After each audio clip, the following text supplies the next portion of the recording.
Okay, so we're on to part 2. This is getting the spine and the book joined together, because although I'm being quite detailed, it is quite a simple structure.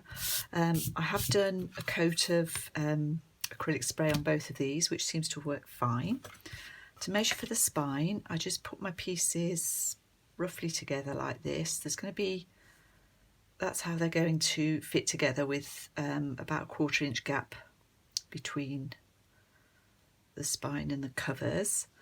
And to measure it, I obviously want the fabric to be 7 1/4 or maybe a touch over that way, and I want about 3/4 of an inch overlapping on each side. So I'm going to cut my fabric approximately 4 inches by 7 3/8 or 7 1/2. So I've got this sort of medium weight canvas, which is quite nice. So I've just torn it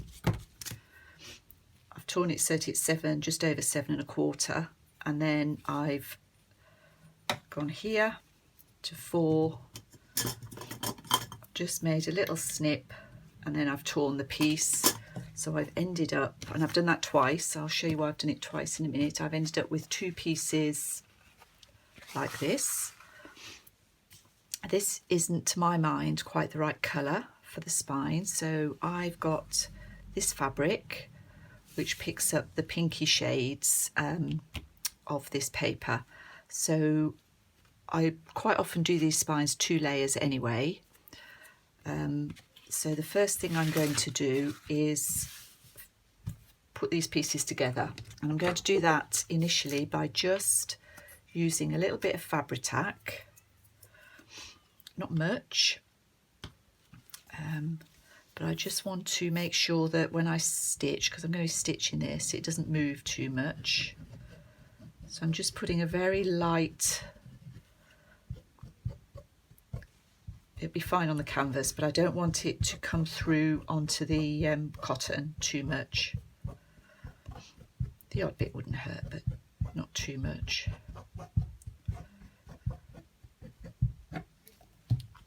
So that's that. Just make sure there's no sort of globby bits, whatever that means. And we pop this together. I mean, I've torn this cotton, I've torn it to the same size.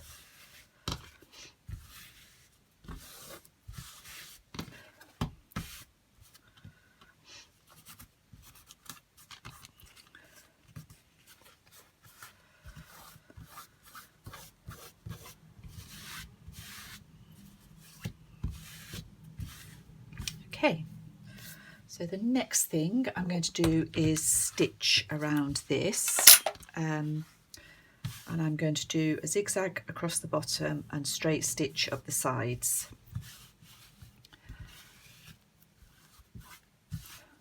Probably should have ironed that first, but too late now. So let's get that bit done. Just using a neutral coloured thread. Just bear with me a moment.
Okay, so that's it stitched around.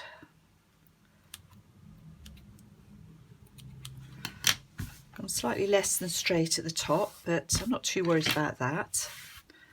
And the next thing we're going to do is attach the spine to here. I just need to fetch something. I'll be back in a second. Okay, so what I went to fetch was my white gesso, and I've just gessoed the top bit of this card. I'd forgotten it was grey. It looks nicer when the book's finished if it's white, although you won't really see a lot of it. So the next thing we're going to do is glue this down to the fabric. You could use Fabri-Tac for this. I'm actually going to do, despite everything I said about warping, I'm actually going to use a tacky glue for this, a PVA tacky glue. So it's a thick PVA. I just like the way that this sticks fabric to card or paper or chipboard in this case, sorry, mat board, book board. So I want loads and loads of it, but I want a good coating. And then I'm just going to spread this out with this silicone spatula I've got.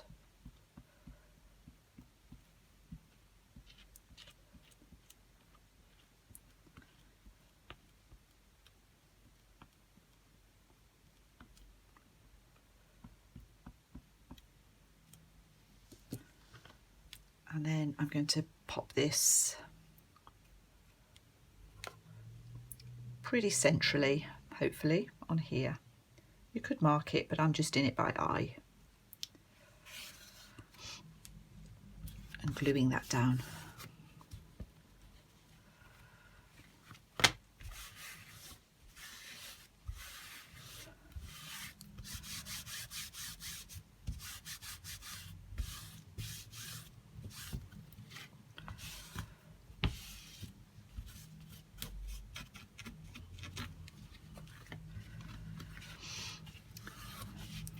Not a bad idea to let that dry, but because I'm on video, we'll carry on. So I want to attach this piece, that's the front and the back. So this will fit over like this. Let's do the back piece first.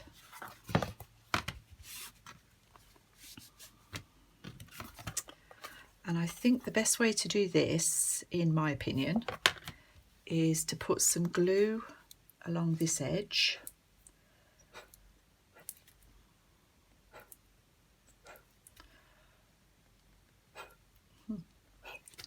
Should have turned that upside down.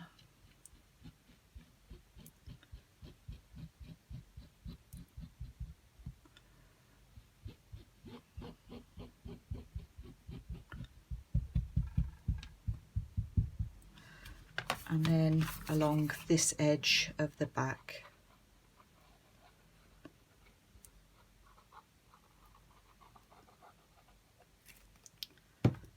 Just going to spread that out just a little bit.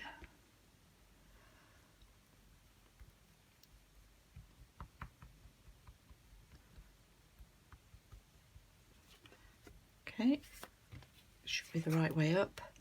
And we want that 1/4 of an inch or thereabouts gap.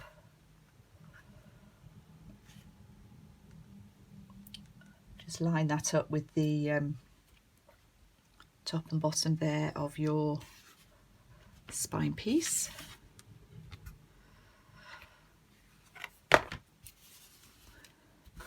Too much handling at this point because it can move on you.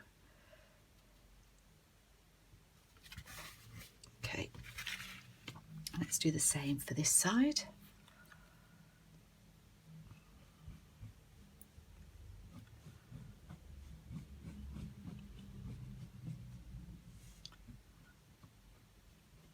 So 2 sort of decent rows down there of glue, and then on the edge, sorry, I'm out of camera, on the edge here.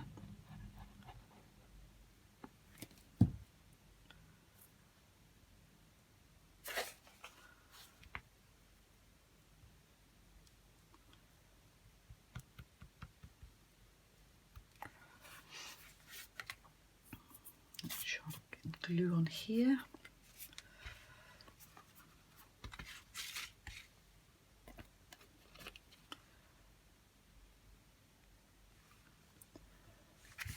And again, I'm going to line that up with my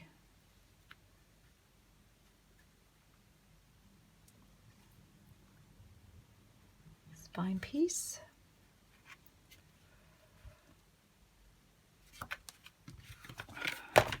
Check that we've got no glue oozing out here, and when that's together we'll have a decent spine. But what we need to do now is let that dry, so I'll let that dry and then I'll be back with you. Okay, so I've decided to leave this in, but I've decided that I don't like this fabric.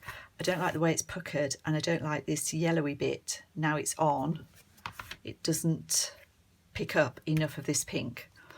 So I'm going to try and sort of rectify this without ripping anything apart, and I'll show you the types of ideas I can come up with, or maybe they might work, they might not. So I've got some lace here that I've cut from the edge of a tablecloth, and when I place it on there, I think that looks much nicer. So I'm going to very simply glue this down to this edge using Fabri-Tac, because we're doing fabric onto fabric.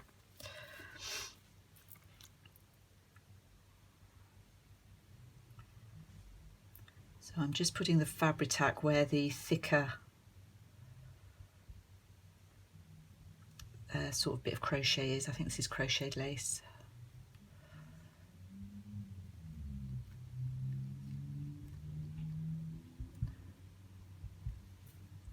I'm putting a fair bit on. I'm going to try stitching it as well. Could be interesting. So let's do the front bit first. So I do want the edge of that fabric to show, because you can't really beat a sort of layered look whenever you're doing anything like this. So that's that bit stuck down.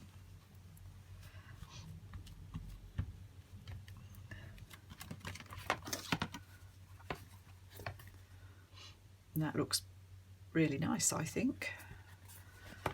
So if I turn this back across, and then we'll put some glue on various other solid bits of this crochet.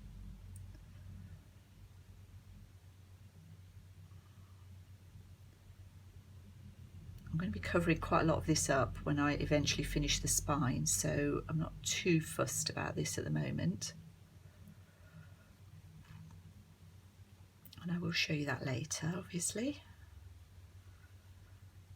And we'll get some on the edges so that the edges get stuck down. Okay.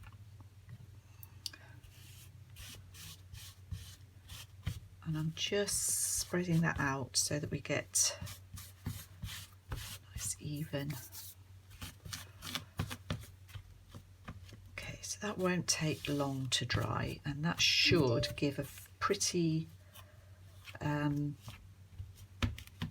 permanent join.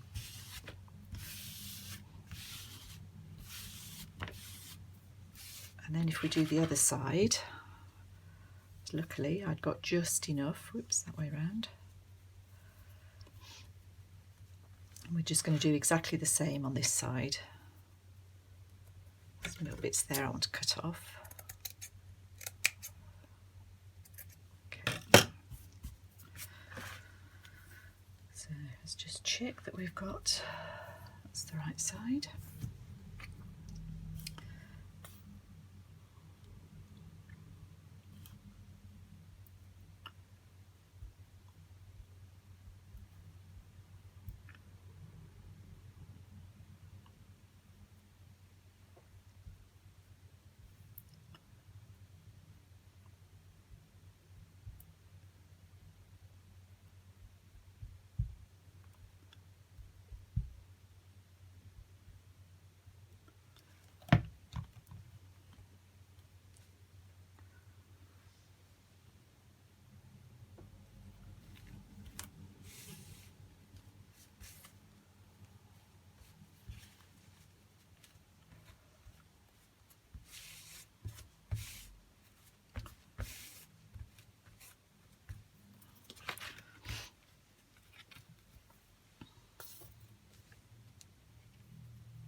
that's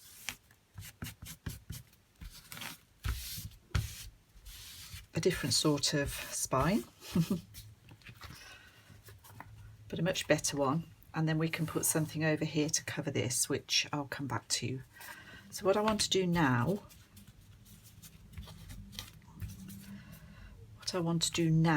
is I'm going to actually stitch through this. Now, this is going to take a bit of doing, and it's going to blunt my sewing machine needle. So I'm going to put a new sewing machine needle in. I'm going to use straight stitch. I'm not going to do it on camera, and I'm going to go very, very slowly and follow this shell pattern down here with my sewing machine.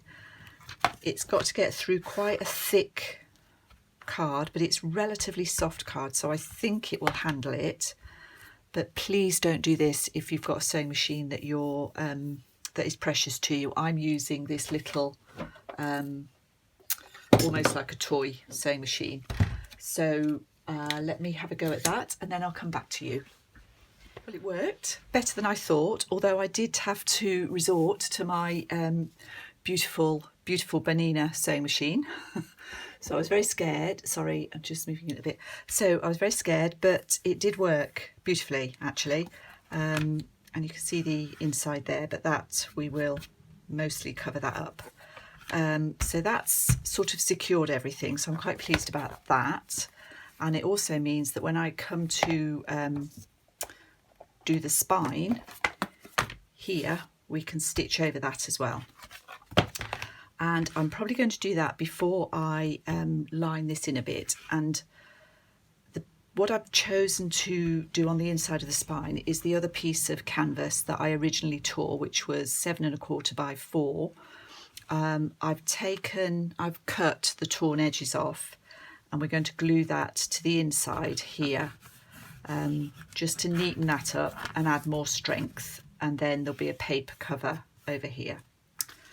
So let's think about this back spine. I think I am going to tackle that next because I want to stitch that too. So leave that with me. I'll be back with you shortly. So this is the solution for my spine. I've cut or torn a piece of handmade rag paper, and it's approximately 1 3/4 by 7 1/4. So it does fit just inside our 2-inch spine, like that. And then I've cut a piece of the paper 1 3/8 by 7 inches. This just needs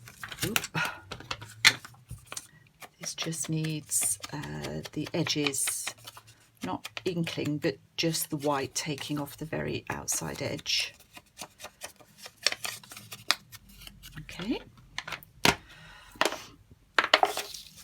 and I'm going to glue that in there, but only with a little bit of glue because we're going to be stitching again.